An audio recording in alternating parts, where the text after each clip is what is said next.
معزز ناظرین، حضرت جنید بغدادی رحمۃ اللہ علیہ کا نام کون نہیں جانتا۔ آپ رحمۃ اللہ علیہ کا نام اللہ تعالیٰ کے برگزیدہ بندوں میں سر فہرست ہے۔ آپ رحمۃ اللہ علیہ مادر ذات ولی تھے۔ یہی وجہ تھی کہ آپ رحمۃ اللہ علیہ کے ماموں جان، جو اس وقت کے بہت بڑے اللہ والے تھے، نے حضرت جنید بغدادی رحمۃ اللہ علیہ کو دیکھتے ہی پہچان لیا کہ آپ رحمۃ اللہ علیہ آنے والے وقت کے بہت بڑے ولی ہوں گے۔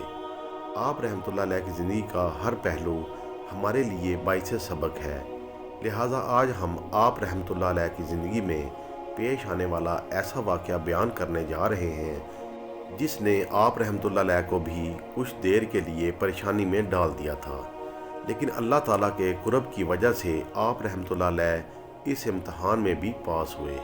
واقعہ کچھ ایسے پیش آیا کہ حضرت جنید بغدادی رحمۃ اللہ علیہ نے ایک مرتبہ دن میں خیال کیا کہ اگر شیطان سے ملاقات ہو جائے تو ایک سوال کروں گا، اور انہوں نے ایک دن اللہ تعالیٰ سے دعا بھی کر دی کہ اے اللہ، کبھی شیطان سے ملاقات کرا دے تاکہ اس سے سوال کر سکوں۔ ایک دن نماز پڑھ کر مسجد کے باہر نکلے تو ایک بوڑھا آدمی جھک کر سلام کرنے لگا۔ حضرت جنید بغدادی رحمۃ اللہ علیہ نے اس کو دیکھ کر کہا، کون ہو تم؟ کہنے لگا، میں وہی ہوں جس سے ملنے کی آپ کو آرزو اور تمنا تھی۔ حضرت سمجھ گئے کہ یہ اصل میں شیطان ہے۔ شیطان نے کہا، آپ مجھ سے کیوں ملنا چاہتے تھے؟ حضرت جنید بغدادی رحمۃ اللہ علیہ نے کہا کہ میرے ذہن میں تیرے متعلق ایک سوال ہے۔ سوال یہ ہے کہ جب اللہ تعالیٰ نے تجھے حضرت آدم علیہ السلام کو سجدہ کرنے کا حکم دیا تو میری سمجھ میں نہیں آتا کہ آخر تجھے کس چیز نے اللہ کے حکم کی تعمیل سے منع کیا؟ کیوں تو نے سجدہ نہیں کیا؟ کیا اللہ کی عظمت کو نہیں جانتا تھا؟ ارے تجھے اللہ کی معرفت حاصل تھی، اللہ تعالیٰ کی عظمتوں اور جلالتوں سے تو واقف تھا۔ اس قدر اللہ کی قربت رکھنے کے باوجود جب اللہ نے تجھے حکم دیا کہ آدم کو سجدہ کر تو نے آخر سجدہ کیوں نہیں کیا؟ اس پر شیطان کا جواب کیا تھا وہ سننے کے قابل ہے۔ اس کے جواب نے کچھ دیر کے لیے حضرت جنید بغدادی رحمۃ اللہ علیہ کے ہوش اڑا دیے۔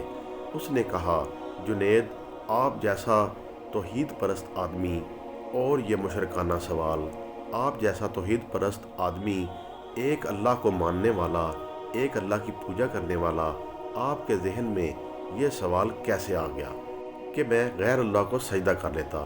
آپ جیسا توحید پرست آدمی ایسا مشرکانہ سوال میرے سے کر رہا ہے، بڑے افسوس کی بات ہے۔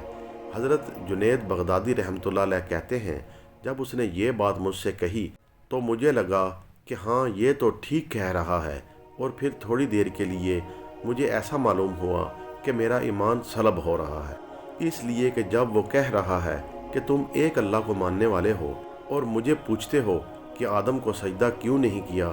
حضرت جنید بغدادی رحمۃ اللہ علیہ کہتے ہیں کہ میرے ذہن میں جواب نہیں آیا۔ فوراً اللہ کی طرف سے الہام ہوا اور مجھ سے کہا گیا کہ اس سے پوچھو کہ حکم دینے والا کون تھا۔ حکم دینے والا جب خود کہہ رہا ہے کہ فلاں چیز کو سجدہ کرو تو توحید اسی کا نام ہے کہ اس کی بات کو مان لیا جائے۔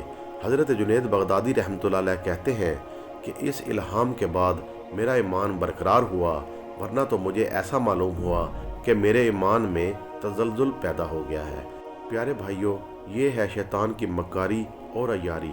نہ ولیوں کو چھوڑا، نہ غوث و کتب و ابدال کو چھوڑا، نہ انبیاء کرام کو چھوڑا۔ غور کرو، شیطان باتوں اور چیزوں کو کس طرح مسیت کرتا ہے اور گمراہ کرنے کی کوشش کرتا ہے۔ اس کا ذرا اندازہ اس واقعے سے آپ کر لیجئے۔ اس لیے کبھی بھی شیطان سے بے فکر نہیں ہونا چاہیے۔ شیطان کی عیاری اور مکاری سے بسا اوقات انسان بے ایمان بھی ہو جاتا ہے، لیکن اسے خبر نہیں رہتی کہ میں بے ایمان ہو گیا ہوں۔ اللہ تعالیٰ سے دعا کرتے ہیں کہ اللہ تعالیٰ اپنے برگزیدہ بندوں کے صدقے اور وسیلہ سے ہمیں شیطان کی مکاری اور عیاری سے بچنے کی توفیق عطا فرمائے اور ہمارا خاتمہ بالایمان فرمائے۔ آمین ثم آمین۔